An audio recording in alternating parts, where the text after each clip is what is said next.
నమస్కారం ఘంటారావానికి స్వాగతం. ముందుగా ప్రధానాంశాలు. కాసేపట్లో తిరుపతిలో ఉప ముఖ్యమంత్రి బహిరంగ సభ.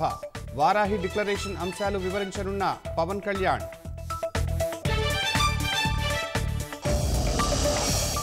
తిరుమల లడ్డూ కల్తీపై రేపు విచారణ చేయనున్న సుప్రీంకోర్టు.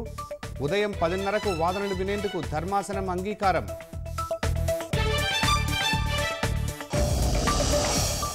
వైసీపీ వల్ల అన్ని రంగాలు తిరోగమనంలోకి వెళ్లాయన్న సీఎం. 15% వృద్ధి రేటు లక్ష్యంతో పనిచేయాలని అధికారులకు ఆదేశం. కొండా సురేఖ వ్యాఖ్యలపై కోర్టును ఆశ్రయించిన నాగార్జున. తమ కుటుంబం పరువు ప్రతిష్టలు దెబ్బతీశారని పిటిషన్.